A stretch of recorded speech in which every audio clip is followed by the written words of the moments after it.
अभिनंदन है आप सबका दी ललन टॉप के मंच पे। हम बात कर रहे हैं आज एक फिल्म के बारे में जो जल्दी रिलीज होने वाली है। फिल्म का नाम है मालिक, जिसे हम लोग अभी तक मलिक कह रहे थे लेकिन डायरेक्टर्स और सब लोग मालिक कहते हैं, पूछेंगे क्यों। और ये फिल्म 15 जुलाई को रिलीज हो रही है अमेजोन प्राइम पे। इसमें फहद फाजिल जो मलयालम सिनेमा से आते हैं और बहुत रिसेंटली बहुत अच्छा फेस बने हैं, जो सिनेमा पसंद करने वाले इंडिया में लोग हैं उनके बीच में, उनकी फिल्में देखी जाने लगी हैं। और इस फिल्म को डायरेक्ट किया है महेश नारायणन जी ने। और महेश जी के कई रेफरेंसेस हैं जो शायद लोगों को लगता होगा मलयालम सिनेमा के डायरेक्टर, हमको क्या पता। मैं बताता हूँ कुछ ऐसे रेफरेंसेस हैं जो पता होंगे। जैसे एक फिल्म आई थी या बॉस, अक्षय कुमार की, वो फिल्म थी एक मलयालम फिल्म की रीमेक, पोक्किरी राजा।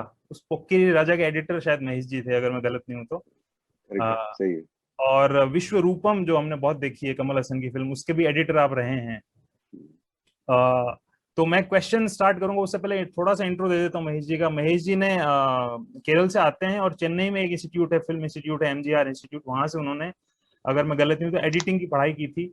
और उसके बाद बहुत सारी फिल्मों की एडिटिंग की। और उसके बाद 2017 में आई गैस उन्होंने पहली फिल्म अपनी बनाई, उसका नाम था टेक ऑफ। टेक ऑफ बहुत इंटरेस्टिंग फिल्म थी। इराक में भारतीय नर्सें फंस गई थी, नर्सेस फंस गई थी एक समय में, उनको वहां से रेस्क्यू करने की स्टोरी थी। फिल्म बहुत पसंद की गई। उसके बाद उन्होंने दूसरी फिल्म बनाई थी सी यू सून। पूरी तरह लॉकडाउन लॉकडाउन में ये फिल्म बनी थी। और ये फिल्म एक कंप्यूटर स्क्रीन फिल्म आप बोल सकते हैं, जिसमें सिर्फ कंप्यूटर स्क्रीन से ही सब शूट हो रहा है, सब आपस में बात कर रहे हैं, पूरी स्टोरी कही जा रही है। तीसरी फिल्म है मालिक, जो लेके आए हैं महेश जी, और हम उनसे फिल्म के बारे में बात करेंगे। बहुत संक्षिप्त बातचीत होने वाली है। तो आपका स्वागत है महेश नारायण जी, सबसे पहले तो। Thank you, thank you, thank a, you, thank you Gajendra. मेरा पहला सवाल ये है कि ये जो कहानी है मालिक की, ये आपके लिए इतनी जरूरी क्यों थी कि आपको कहनी ही थी? Why you had to tell the story of Malik? The thing is like, ये मेरा पहला स्टोरी था as a screen writer. Like I pitched to Fahadh some time back in 2011. So the thing is, after that, वो type पे हम लोग ये mount नहीं कर पाया, क्योंकि उसका बजट थोड़ा बढ़िया था। And nobody was trusting us, like they ultimately एक फिल्म बनाने के लिए पहली चीज क्या है होता है ना, वो बजट होता है। तो ये टाइम ये फिल्म बनाने के लिए बजट नहीं था हम लोग पास। सो देन टाइम हो गया कि लाइक जाते जाते मैं एक फिल्म बना दिया, टेक ऑफ करके एक फिल्म बनाया। तो वो बनाने के बाद जो एक रिकग्निशन मिला, और उसके हिसाब से वो प्रोड्यूसर को भी थोड़ा थोड़ा बहुत ये फाइनेंशियल रिकवरी मिला, तो उसके हिसाब से ये बनाने का कुछ ये द बजट मिला। तो इसके हिसाब से ये बना दिया है। तो ये like as you said, Balek has been primarily made for theatrical, but the problem what happened is, it was ready since 2020, February 2020 से ही ready था ये फिल्म। लॉकडाउन में लाइक फंस गए हम लोग। ये अप्रैल में रिलीज डेट था हमारा, पहला रिलीज डेट, तो वो हम लोग रीच नहीं कर पाया। उसके बाद 3 रिलीज डेट्स था हमारे पास, 3 डेट्स चेंज हो गए। और फर्दर बीच में हम लोग ने एक फिल्म किया, वो था सी यू सून। उसको अमेजोन प्राइम लोगों ने लिया और बहुत अच्छी तरह से प्रमोट किया। और उसके वजह से ही that visibility became, like that was the first one of the first films which came out of Malayalam as a direct to OTT regional content from Malayalam. So उसके हिसाब से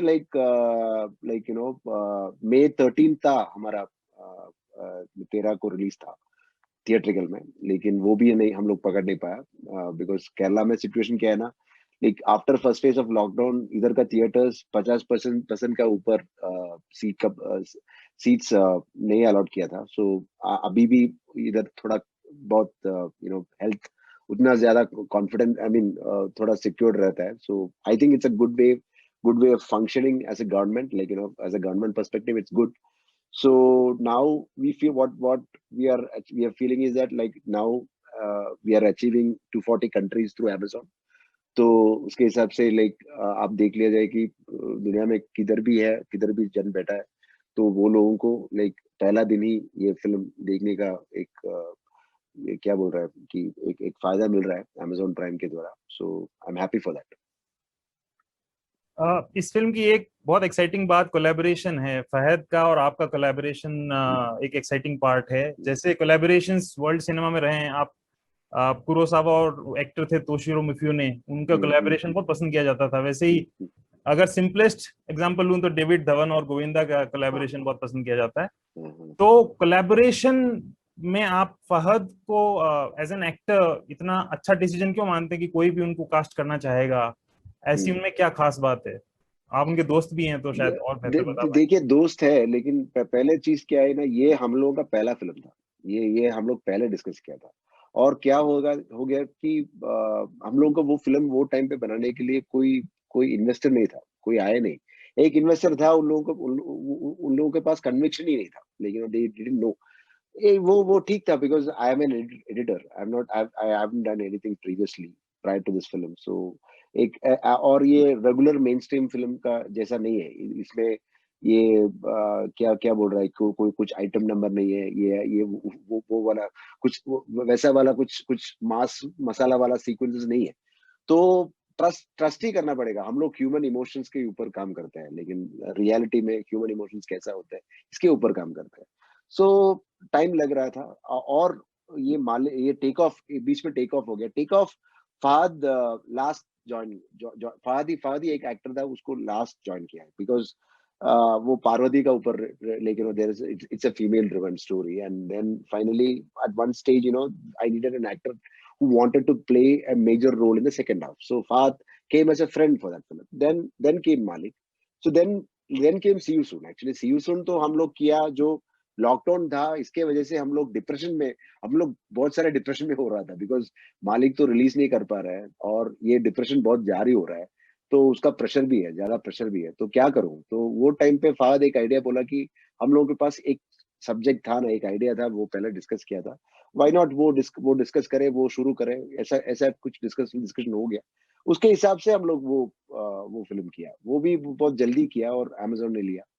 तो इसके like I am feeling always comfortable with Fahadh, because हम लोगों के बीच में जो ट्रांसपेरेंसी है, कुछ कुछ भी बोल सकता है, बातचीत वो कुछ भी लेवल पे हो सकता है, और फाइट्स भी हो सकता है और आर्ग्यूमेंट्स भी हो सकता है। And it's more than an actor, more it's very close. Like हम लोग सिर्फ फिल्म भी नहीं बात करते हैं, हम लोग बहुत पर्सनल बात भी करते हैं आपस में। तो उसके वजह से मैं कंफर्टेबल फील करता हूँ ये ऐसा फिल्म करने के लिए, because for such a film I need a person who is very much committed to the film, has to come on board and then realize this dream. So it's a common dream for both of us.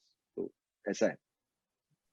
मैं चाहे मलिक की बात करूं, इसको मलिक बोलेंगे या मालिक बोलेंगे? मालिक ही बोल रहा हूँ, बिकॉज मालिक का मतलब है ओनर। तो ये एक अरबिक वर्ड है, तो उसका मलिक एक नाम है। तो मालिक एक अरबिक है, अरबिक है। सुलेमान मालिक इसका नाम है। सुलेमान मालिक नहीं है। सुलेमान का नाम अहमद अली सुलेमान है। मालिक मतलब एक आदमी के बारे में नहीं बोल रहा है। मालिक मतलब ये जो टेरिटरी है ना, इसका ओनर कौन है, ये डिस्कस कर रहे हैं। ये हम लोग एक जगह को बोल रहे हैं, वो जगह का जमींदार कौन है।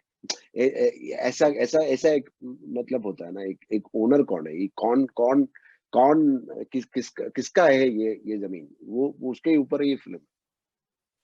एक मुझे आपकी बहुत बात अच्छी लगी, आपने किसी इंटरव्यू में कही थी कि आज रेजिस्टेंस की बहुत कमी है जो होना चाहिए। हाँ, और इस फिल्म करेक्ट। में कहीं ना कहीं वो बात भी है। हाँ, तो आज इतना रेजिस्टेंस आपको क्यों लगता है लैकिंग क्यों है यंग जनरेशन में? वो मतलब रेजिस्टेंस से भागते हैं, उनको लगता है पता नहीं कितना खराब वर्ड है, और उसकी डेफिनेशन भी थोड़ी नहीं, सी। हम लोगों के ऊपर ये फ्रीडम के ऊपर बहुत सारे डिस्कशंस चल रहा है ना अभी। लाइक फ्रीडम ऑफ एक्सप्रेशन का भी हम लोगों के ऊपर थोड़ा प्रेशर, दबाव हो रहा है। तो वो टाइम पे हम लोग क्या सोच रहे हैं कि अरे, हर तरह की रेसिस्टेंस लिखने का, एक एक स्टोरी राइटर को अपने तरीके से रेसिस्टेंस करना चाहिए कि लिखने के तरीके से। और एक पोएट को, एक शायरी को वो तरीके से रेसिस्टेंस करना चाहिए। और एक आर्टिस्ट पेंटर को वो तरीके से। सो मैं एक फिल्म मेकर हूँ, वो मेरा तरीका से एक रेसिस्टेंस है। उसको थोड़ा बहुत सारा कंट्रोवर्सी में आने की जरूरत ही नहीं है। ये एक ह्यूमन स्टोरी है। ह्यूमन स्टोरी के ऊपर से हम लोग लॉजिकली एक स्टोरी बोल रहे हैं, और स्टोरी के हिसाब से थोड़ा मल्टी लेयर्ड है। ये बहुत मल्टी लेयर्ड है। तो ये लेयरिंग का अंदर जो पॉलिटिकल रिलेवेंसेस है, जो लोग आपस में ढूंढ सकता है। और यू नो ये जमाने में लेकिन हमारे पहले जमाने में भी बहुत सारे डिस्कशन चल रहा था, और करंट सिनारियो में भी ये इम्पोर्टेंट है। इसके वजह से मैं बोल रहा हूँ कि ये एक तरह से रेजिस्टेंस ही है मेरे हिसाब से। क्राइम थ्रिलर कह लीजिए आप इसको या क्राइम ड्रामा कह लीजिए, तो इसमें ऑब्वियसली वॉयलेंस और ऐसा इस जॉनर के अंदर ब्लड बाथ वायलेंस ये सब होता है। आप एक फिल्म मेकर के तौर पे वॉयलेंस को अपने फिल्म में कैसे ट्रीट करते हैं? आप उसको एंटरटेन करने के लिए रखते हैं या बहुत जुडिशियसली यूज करते हैं कि स्टोरी के हिसाब से कहाँ क्या सपोर्ट करना है उतना ओके, ही करना है? First of all I am telling you this is, ये फिल्म क्राइम को नहीं डील करता, ये गैंगस्टर मूवी नहीं है, ये ऐसा कुछ गैंगस्टर मूवी नहीं है। ये क्राइम क्यों होता है ना, ये राइट्स है, एक रायट है, तो ये रायट कैसा होता है, क्यों हो रहा है ये राइट, ऐसा इसमें से एक्सप्लेनेशन है। और इसके वजह से ये मैं मैं I am not biased to any kind of sect और एनी काइंड ऑफ रिलीजन और any kind of community and all. I am always constantly believing in a filmmaker should have a viewpoint from all the aspects, you know, all the sides। हर तरीके से हम लोगों का voice जाना चाहिए, तभी एक फिल्म ऑनेस्टली बनेगा, अच्छी तरह बनेगा, लेकिन फ्रॉम द हार्ट बनेगा। तो ऐसा एक पिक्चर है, इसमें ये एंटरटेनमेंट वाला पिक्चर है। और इसमें आप जो यू नो इसमें जो हम लोग ये फ्लेवरिंग के लिए जो जो जो वायलेंस ऐड करता है, या यू नो थोड़ा थोड़ा बहुत वो एक्शन सीक्वेंसेस जैसा कि ये लोगों को क्लैप करने के लिए या ग्लोरीफाई करने के लिए ऐड करता है, ऐसा कुछ नहीं है इसमें। ये जो सिचुएशंस की तरह ही होता है, इसमें बुरा आदमी या अच्छा आदमी ऐसा कुछ नहीं है। सब लोगों को अपना अपना प्रॉब्लम्स है, सो सिचुएशनल है। तो मैं क्या बोल रहा हूँ कि लाइक पैदा होने से कोई बुरा नहीं होता है, पैदा होने पे सब सब सब एक ही है, लेकिन हम लोगों का सरकमस्टेंस ही बनाता है उन लोगों को अच्छी तरह बनना है या बुरी तरह बनना है, वो अपना अपना अपना सिचुएशन ही जाता है ना। तो ऐसा एक पिक्चर है।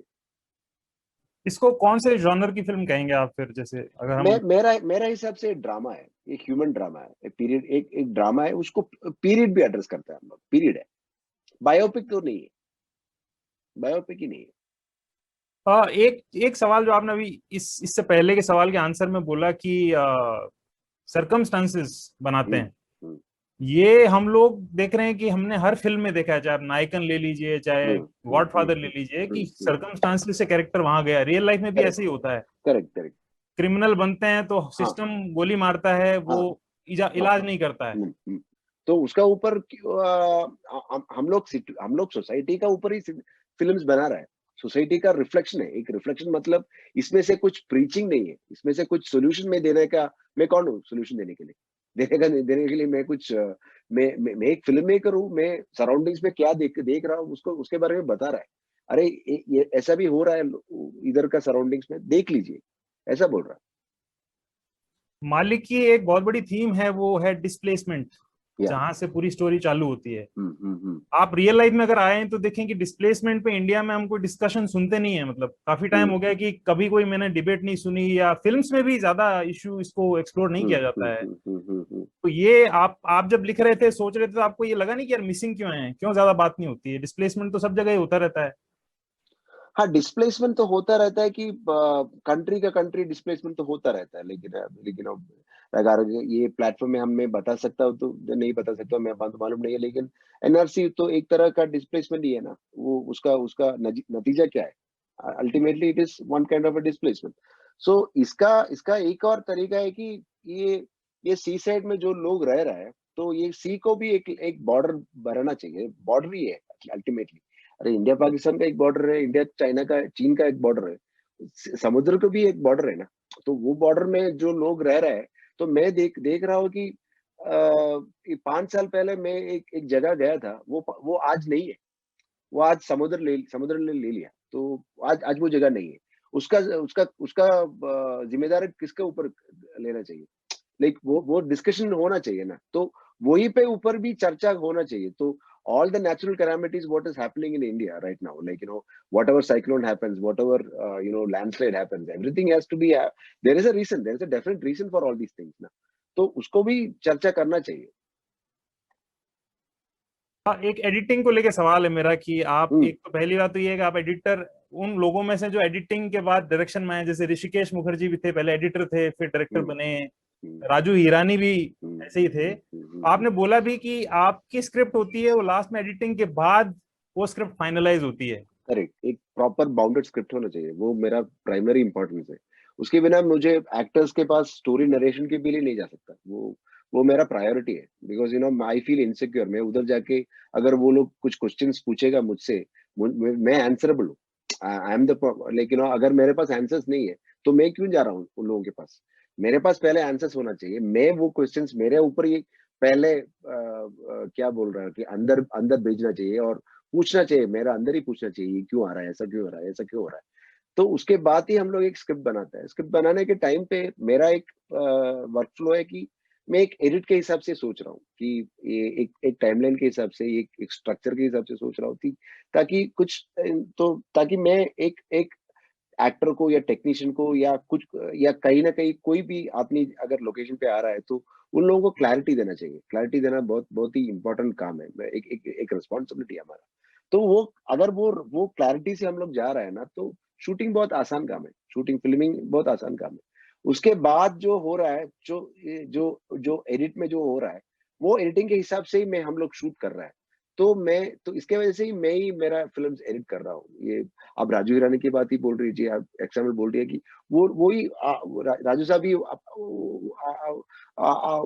वो सभी फिल्म्स करता है। वो क्यों करता है? बिकॉज यू नो उसके सर का दिमाग में ही आ रहा है, वो एडिट्स वगैरह पूरा सर के दिमाग में ही पहले आ रहा है। तो यही वर्कफ्लो हम लोग like you know transfer like one way or the other we are following that workflow, and ultimately what is happening in the end is like what is coming out of the film, like ज्यादातर कुछ कुछ ना कुछ तो edit करना ही पड़ेगा ना, कुछ सीन्स पे कुछ।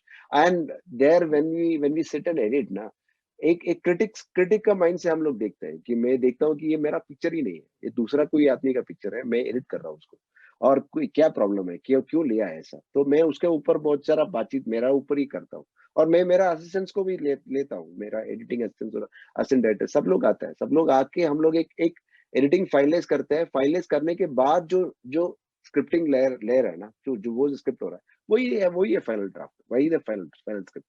सो मैं क्या बोल रहा हूँ कि एडिटिंग और राइटिंग के बीच में एक एक ताल है, एक रिथम है, वो बैलेंस करना बहुत ही इंपॉर्टेंट काम है। तो आप जैसे आपने बोला ना कि लास्ट में आप क्रिटिक के तौर पे रिव्यू करते हैं उसको, हाँ, हाँ, लेकिन क्या ये पॉसिबल है? क्योंकि ऑब्जेक्टिव आप कैसे हो पाते हैं अगर आपने 1 साल 2 साल स्पेंड किया है और बार बार एक ही सीन एक ही लाइन को आपने रिव्यू किया अपने दिमाग में, तो वो ऑब्जेक्टिविटी लास्ट में ला पाते हैं आपकी? ये मेरा मेरा नहीं है ये इसके बारे में मैं कभी भी क्या सोच रहा हूँ कि हम लोग को ना एक शूटिंग करने के बाद हम लोग एक रफ कट करता हूँ, रफ कट के बाद हम लोग को छोड़ देना चाहिए। लाइक रिव्यू के लिए छोड़, रिव्यू मतलब ये फ्रेंड्स को या कुछ कुछ लोगों को जो सिंपली दिखाना चाहिए क्या ओपिनियन है, ओपिनियन में से फीडबैक्स मिल रहा है। तो कंस्ट्रक्टिव फीडबैक जो मिल रहा है ना, जो जो पर्सनली जो अवेयर फीडबैक्स मिल रहा है ना, उसको लेना चाहिए। मैं लेता हूँ, मैं ऐसा फीडबैक लेता हूँ। और उसके बाद जो एक time, because I have been working in this editing room for quite a long time, इसके वजह से एक टाइम पे मैं ऐसा ही आता हूँ कि अरे ये क्यों लगाया है, ये शॉट किसके लिए चाहिए, ये इतना इतना ड्यूरेशन चाहिए क्या, ये अगर और इतना सस्टेन हो, थोड़ा भी सस्टेन होना चाहिए ना, वरना स्टोरी कम्युनिकेट हो रहा है। तो कम्युनिकेशन के बारे में एक बातचीत अंदर ही चलता है। तो प्राइमरली सिनेमा का मीडियम थ्रू क्या क्या हम लोग सोचना क्या चाहता है, बोलना क्या चाहता है, एक कम्युनिकेशन ही बोलना चाहता है ना। तो कम्युनिकेट हो रहा है या नहीं, वही हमारा पहला मकसद है। अगर कम्युनिकेशन हो गया तो मैं बोलता हूँ कि 60 to 70% का हमारा काम फुलफिल हो गया, बाकी का सब एडिशनल एडवांटेज है। मेरा ये सेकंड लास्ट सवाल है कि फहाद का ये रोल थोड़ा डिफरेंट है, अभी तक जितने रोल उन्होंने किए हैं उससे बहुत हम्म, डिफरेंट है साइकोलॉजिकली। हम्म, आपको क्या ऑनेस्टली लगा कि मैंने यहाँ लिमिटेशन भी देखी किसी सीन में फहाद की जहां पे उसको काम हम्म। करने की जरूरत है, या आपको लगा कि नहीं बिल्कुल परफेक्ट आर्टिस्ट रहा डिफरेंट सी रोल में भी? द प्रॉब्लम क्या है ना, प्रॉब्लम में यही है कि फहद आज तक फहद का एज का ऊपर का एक रोल प्ले नहीं किया है, कोई भी फिल्म में प्ले नहीं किया है।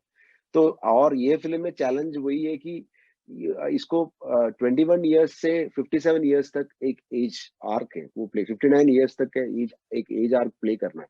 तो उसके वजह से लाइक उनको भी थोड़ा सा बहुत सारा प्रिपरेशन, पहला अप्रिहेंशन बात को वो था कि मैं ओल्ड एज क्यों प्ले करूं, कैसा प्ले करूं, ये अप्रिहेंशन था। Because it is not about fearing an old age, it is not about that, he is not convinced about doing it, लेकिन कन्विक्शन नहीं था मैं ओल्ड एज में कैसा दिखेगा, ऐसा कन्विक्शन। बहुत सारा प्रॉब्लम्स अंदर ही फहद का अंदर ही आता था। पर क्या हो गया कि एक एक एक टाइम पे हम लोग एक पेज में आ गया कि हम लोग एक रेफरेंस लिया, और रेफरेंस मतलब फहद का फैमिली का भी एक रेफरेंस पिक्चर लिया।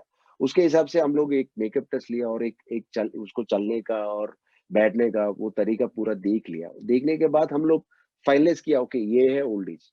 तो ये फिल्म का बहुत बढ़िया चैलेंज ये नहीं है, बहुत बढ़िया चैलेंज यही था कि इसको ऑर्डर में नहीं शूट कर किया गया है। वार्डन में शूट करने का फैसला मैं नहीं कर पा रहा था, बिकॉज मेरा प्रोडक्शन डिजाइनर को एक एडवांटेज चाहिए था कि ये सेट पहला 2018 बनाया, और उसके बाद रिवर्स में जाके जाके 2004, 2002 और देन बैक टू 1980, ऐसा ऐसा होना, because creating a set and then breaking it into pieces and then shortening it out was the easiest process for every art director. So उसमें कॉस्ट भी सेव कर सकते। तो ये फिल्म शूट किया है हम लोग 100 दिन का अंदर शूट किया है गया है फिल्म। पर अगर हमें ऑर्डर में शूट कर रहा था, क्रोनोलॉजी में शूट कर रहा, तो ये film any day it will go more than 200 days, I know that, but I can't afford that at this point, at that point, even at this point I can't afford that. So इसके वजह से ही actors लोग only Fahad का problem नहीं है, एक बहुत सारा एक्टर्स को ये ट्रांसफॉर्मेशन, सब लोगों को भी एक ट्रांसफॉर्मेशन होना चाहिए। तो वो ट्रांसफॉर्मेशन बनाने के लिए ये लोग बहुत ही they struggled a lot. So they struggled a lot in figuring out how the old age will be, and then at one stage they understood that old age का जो न्यूएंसेस है ना, वो न्यूएंसेस पिकअप करके ये लोग middle age पे और यंगर एज में ऐड करने लगा। तो वो मुझे इसलिए पकड़ में आ गया। तो वो एक अच्छी बात था, लेकिन ये कोलैबोरेशन का बात बोल रहा है तो वो अच्छी है। लास्ट सवाल मेरा ये रहेगा कि फिल्म में सबसे टफ आपके लिए कौन सा ऐसा शॉट या सीन था जिसको फिगर आउट करना या प्लान कर पाना बहुत टफ था? चाहे लॉन्ग सीन है या सिंगल टेक शॉट है, ओपनिंग सीन है, शायद कौन सा आपको बहुत टफ फिल्म लगा? में बहुत ही चैलेंजिंग ये फिल्म लिखने का है, लिखने का ही बहुत चैलेंजिंग है, बिकॉज लिखने के टाइम पे हम लोग बहुत कुछ सोचते हैं, because there are multiple characters and multiple narratives and multiple timelines. तो ये इसको 2 hour 40 minutes या 2 hour 45 minutes का अंदर ले जाना, लेकिन ज्यादातर कुछ एडिट करने से पहले ही हम लोग लिखने में एक बहुत एक पिक्चर ऐसा देखने का एक मजा आता है ना, लाइक दिमाग में एक पिक्चर देखने का मजा आता है ना। तो वो टाइम पे बहुत बहुत सारा प्रॉब्लम्स आता है, लेकिन ये एक्टर का प्रॉब्लम सॉल्व हो गया क्या, पूरा एक कैरेक्टर का। और अगर कुछ कैरेक्टर्स को हम लोग छोड़ दिया है बीच में, तो देखना पड़ेगा ना, तो again go back and reverse and look back and then come back. So यही प्रोसेस है, डिफिकल्ट प्रोसेस। वो हर एक फिल्म में राइटिंग ही डिफिकल्ट प्रोसेस। अगर राइटिंग हमारा सही है, सही मतलब हम राइटर्स के हिसाब से सही है, बाकी को ऑडियंस ही बोल सकता है या सही लिखा है या गलत लिखा है, वो ऑडियंस ही बोल सकता है। लेकिन राइटर्स जो कन्विंस हो रहा है कि ये सही है, वो कन्विक्शन पॉइंट पे जब हम लोग आ गया, तो वो कन्विक्शन से हम लोग शूटिंग के लिए जा रहे हैं, तो सब क्या बोल रहा है, सब आसानी से हो जाएगा।